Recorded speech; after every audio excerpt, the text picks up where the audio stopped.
దేవుని నమ్ముకున్నంత మాత్రాన, బాప్తీసం తీసుకున్నంత మాత్రాన, ప్రతి ఆదివారం మందిరానికి వెళ్తున్నంత మాత్రాన, ఉపవాసం ఉన్నంత మాత్రాన నీకు కష్టాలు రావు, బాధలు రావు, అప్పులు ఉండవు, అనారోగ్యం రాదు, ఎటువంటి కీడు జరగదని ఎవరైనా తప్పుడు బోధలు చేస్తే వారి మాటలు నమ్మకండి.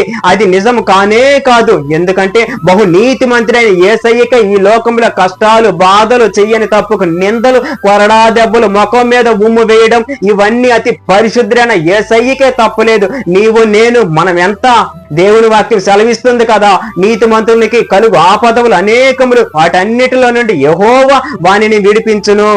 భయపడొద్దు, దేవుడు నీతో కూడా మాట్లాడుతున్నాడు. భయపడొద్దు, ఎందుకంటే అన్నిటికన్నా గొప్పవాడిని నీ ఎదుట నేను ఉన్నాను, నేను నీకు తోడుగా ఉన్నాను, నేను నిన్ను విడిపించువాడని నేనే, నీ జ్ఞానం ఇచ్చువాడని నేనే, నీకు సమస్తం సమకూర్చువాడని నేనే. నీవెందుకు భయపడుతున్నావు? ఒక జనాన్ని చూసి భయపడుతున్నావేమో, ఒక వర్గాన్ని చూసి భయపడుతున్నావేమో, లేక ఒక సమస్యను చూసి భయపడుతున్నావేమో.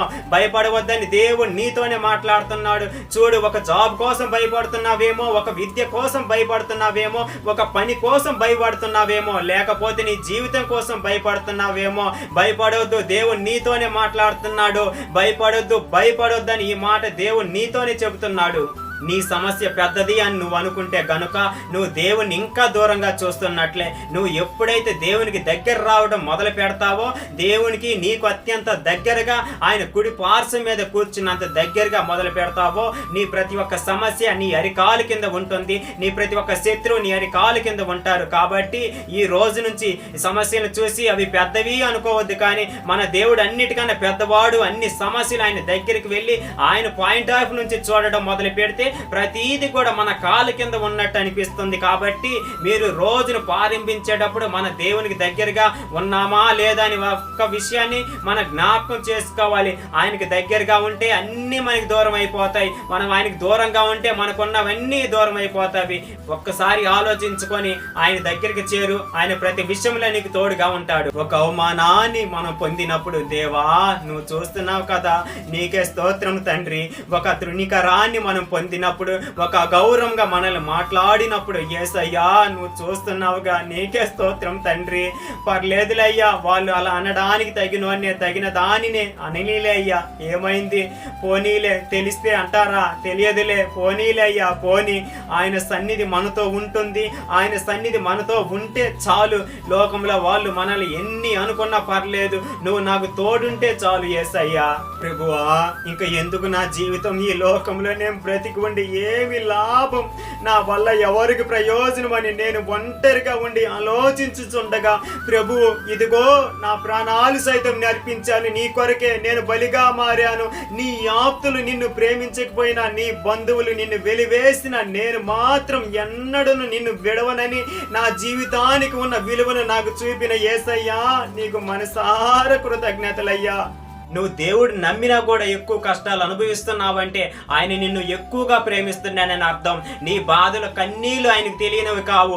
చూస్తూ ఉండు, నిన్ను ఆయన ఉద్ధరించే విధానం చూసి నువ్వు ఆశ్చర్యపోతావు. ఆ సమయం ఇంకెంతో దూరం లేదు. విశ్వాసం విడవకు. నీకు వచ్చే శ్రమలు బట్టి, శోధనలు బట్టి, బాధలు బట్టి ఆయన ఏందో అపనమ్మకం తెచ్చుకోబక్కు.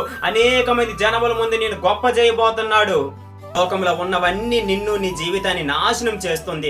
దేవుని వాక్యం నిన్ను బాగు చేస్తుంది. పాపమున్న లోకంలో ఆత్మీయంగా బలంగా జీవించాలన్నా, అపవాదిని ఎదిరించాలన్నా మధ్యలో దేవుని వాక్యం ఖచ్చితంగా ఉండాలి. అందుకే వాక్యాన్ని నీ హృదయంలో భద్రపరచుకో. దేవుడిచ్చిన సమయాన్ని వ్యర్థమైన వాటితో గడపకుండా దేవునితో టైం స్పెండ్ చేయి. వాక్యానుసారంగా జీవించు. నీ ఆత్మని కాపాడుకో. దేవుడు అంటే ఇష్టం అంటావు, ఏదైనా చేస్తా అంటావు, కానీ దేవుడు అయ్యున్న వాక్యంను చదువు. వాక్యాన్ని హృదయంలో చోటు ఇవ్వవు. ఎంతకాలం నామకార్థ భక్తి, ఎంతసేపు మొబైల్, ఫ్రెండ్స్, టీవీ, ఇంకా ఎన్నో లోకానుసారమైన వాటితో టైం స్పెండ్ చేస్తున్నావు, కానీ నీ జీవితాన్ని మార్చే దేవునితో సమయాన్ని గడపడం లేదు. లోకమా వాక్యమా, ఒక్కసారి ఆలోచించుకో. నరులారా, ఎంతకాలం నా గౌరవమును అవమానముగా మార్చెదరు, ఎంతకాలం వ్యర్థమైన దాన్ని ప్రేమించెదరు, ఎంతకాలం అబద్ధమైన వాటిని వెతికెదరు. కీర్తనలు 4:2. సహోదరి సహోదరుడా, మీ ప్రవర్తన, మీ మాట తీరు, మీ నడవడికను గమనిస్తున్న యేసయ్యకు బాధను, వేదన కలిగిస్తున్నారు. దేవుని యొక్క గౌరవాన్ని అన్య జనుల మధ్య అవమానపరుస్తున్నారు. యేసయ్య అంటే అన్య జనులు అసహించుకునేలా మీరు నోరు విప్పితే అబద్ధాలు మాట్లాడుతున్నారు. మీరు చేసే ఉద్యోగంలో కష్టపడి పని చేయకుండా కబుర్లతో కాలం గడుపుతున్నారు. మీరు చేసే వ్యాపారులు మోస దగ ఇలా ఎంతకాలం జీవిస్తారు? యేసయ్య నమ్మదగిన వాడని లేఖనంలో రాయబడి ఉంది. మనుషులు మాట ఇచ్చి మర్చిపోవచ్చు, లేదా మాట మార్చివేయచ్చు.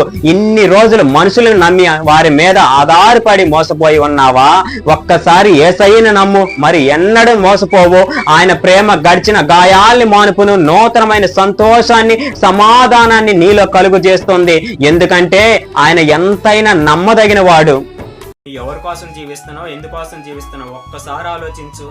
ఎన్నిక లేని నిన్ను పిలుచుకున్నది నీకు నచ్చినట్టుగా జీవించడానికి కానే కాదు, దేవునికై జీవిస్తావని. మరి నువ్వు ఏం చేస్తున్నావో? దేవుని పని చేయాల్సి వస్తే తప్పించుకొని తిరగడమా, లేదా వేరే పని ఉందని చెప్పడం చేస్తున్నావా? గుర్తుపెట్టుకో, దేవుడు తన పని ఇంకెవరిదైనా చేయించుకోగలరు. నీకు దేవుడు ఎందుకు ఇచ్చారో అది ఆలోచించు.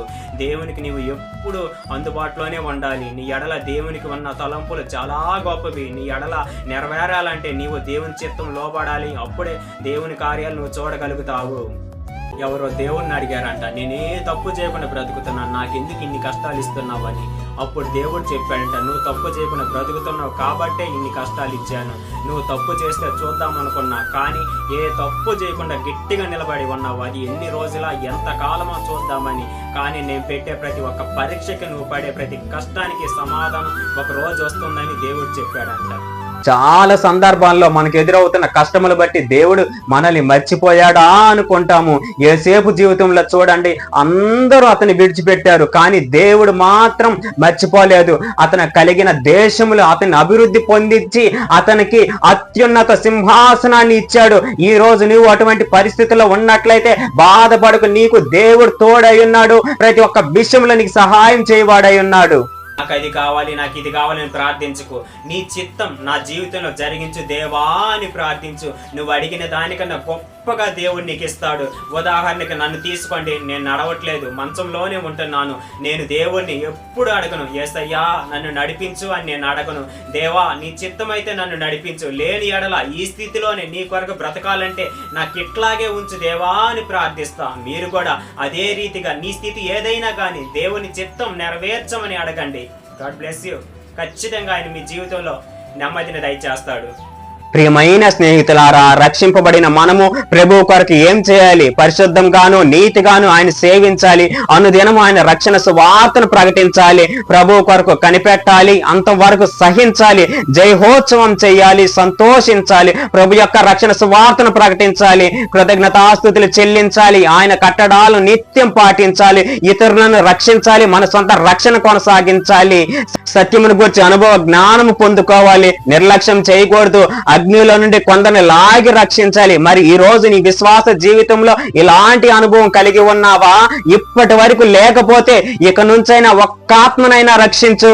ప్రార్థనలో ఏదైనా దేవుని నువ్వు అడిగేటప్పుడు ఒక్కసారి ఏం అడుగుతున్నావో ఆలోచించండి. ఎప్పుడు ఈ లోకమేనా? నోవాహుకున్న నీతిని అడగండి, అబ్రహాముకున్న విధేయతను అడగండి, యోసేపుకున్న పరిశుద్ధాత్మను అడగండి, మోషేకు ఉన్న నమ్మకత్వాన్ని అడగండి, దానియేలు వంటి ప్రార్థనను, దావీదుకున్న పశ్చాత్తాప గుణాన్ని అడగండి, సొలొమోనుకు ఉన్న జ్ఞానాన్ని, సమరియనుకున్న ఉన్న ప్రేమను, అపోస్తుడైన పౌలుకున్న ఆత్మల భారాన్ని అడగండి, తిమోతికున్న పరిచర్య గుణాన్ని అడగండి. ఇలా ఆత్మ సంబంధమైన విషయాలు ఇలా ఉండడానికి పరిశుద్ధాత్మ సహాయాన్ని అడగండి. దేవుడు అడిగి ఊహించిన దానికన్నా ఎక్కువ దయచేవాడై ఉన్నాడు. తప్పనిసరిగా నీకు కృపను చూపిస్తాడు. ఆమేన్. God bless you.